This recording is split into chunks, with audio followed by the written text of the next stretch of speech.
I was actually born in Niagara Falls, New York. My father worked in a steel plant there. So when I was about in the second grade, he moved us to Buffalo. And I remember going to the Niagara Street School at that time. My mother and father were part of the migration of African Americans from the South in the 1940s. And they and some of their family members ended up in Niagara Falls. So when we moved to Buffalo, my father continued to work going back and forth over the Grand Island bridges, doing shift work at the old steel plant there. And I didn't know this until later when I was doing some family research. My mother worked at the carborundum chemical plant on Buffalo Avenue during World War II. She was, as I found out later, a part of the iconic Rosie the Riveter women who worked in the factories during World War II while the men went off to war. She really didn't talk about it. So much of my schooling was in Buffalo, growing up in the old Talbot Mall projects on Jefferson and Clinton, and going to School 87 in the 7th and 8th grade, going to East High School, graduating from East High School. And in those days, it was an integrated community. And then going on to Buffalo State College and graduating from there, going into teaching with my bachelor's degree, master's degree, and later, very later in life, doing a doctoral program at Capella University, an online program. That was a very interesting kind of thing. So much of my education was in Buffalo, New York. I was born in Niagara Falls, New York. Well, I was born March 14, 1946, as that's what you wanted to know. 1946, and as I said, I went to the Niagara Street School in the up to the second grade, and then my father moved us all to Buffalo, New York, and I have been here most of that time. But he continued to go back and forth, and I have a lot of relatives in Niagara Falls, a lot of first cousins, and so I continued to go back and forth visiting them during that time. Much of my education was here in Buffalo, New York, in elementary, high school, and college. I think I taught in the Buffalo Public Schools for a little over 30 years. However, I think that starting to write in the Buffalo Challenger back in 1979 and moving on to the Criterion newspaper, the oldest Black newspaper published by the Meriwether family, in the first part of the 1980s.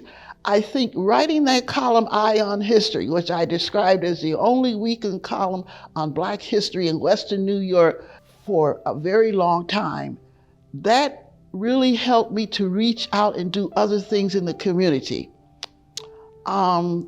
Working with our young people in school, I was known for two things when I was working in the school system: teaching African American history all year long and being successful with students who were classified as being at-risk students, especially Black male students. I was very successful with them, finding ways to work with them.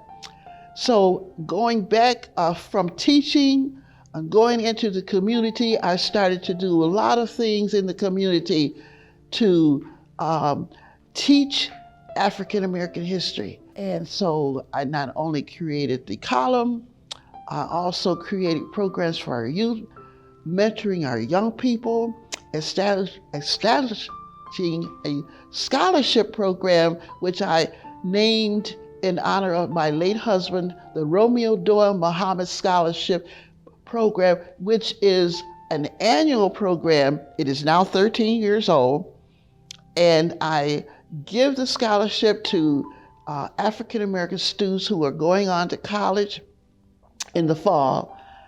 And I have met some really outstanding young people.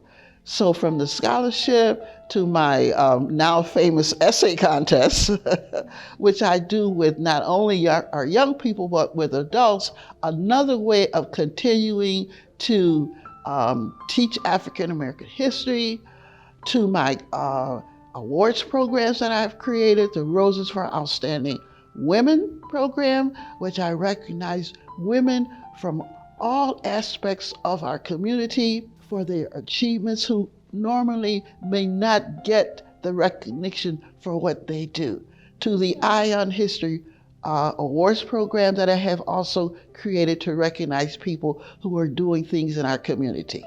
Well, I think when I first of all, being a working mother, raising my children and a wife, but I had a lot of support.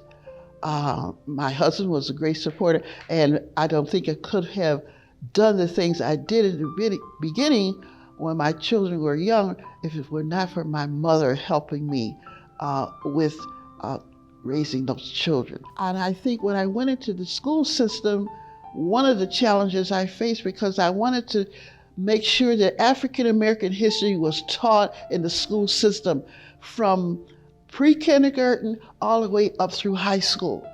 So I had to come up with a way to make that happen.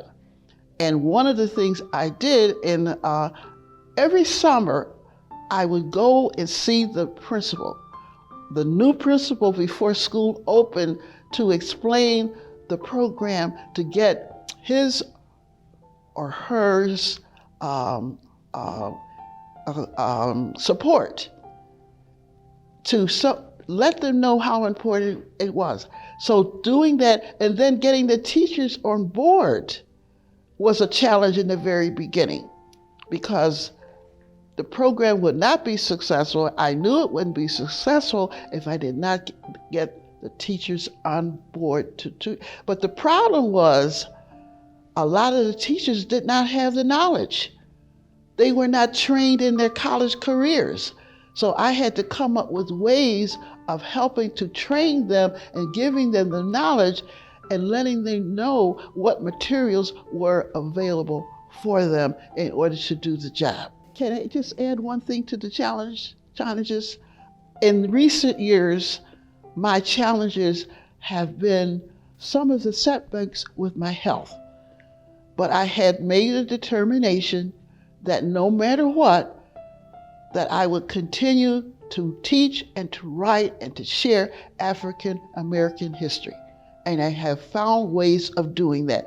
That has been my challenge in the last 2 or 3 years, setbacks with my health. I would encourage young people to find their passion, to find what it is that they are good at and to go for it. One of my favorite words is consistent, being consistent. Whatever you are going to do, be consistent at it. We face a lot of challenges in our community. There's a lot of things that are going on. We face racism. We continue to face it. We face a lot of violence in our community. But I think we have a lot of young people who are creative, who are talented, and who are doing positive things. And we as elders, we must encourage them. They need encouragement, and they need to see examples of what they can be. They can be photographers and inventors and scientists and doctors and artists and poets. There's so much they can be. And I would encourage them to find that passion and be consistent with them, because we have so many creative young people in our community.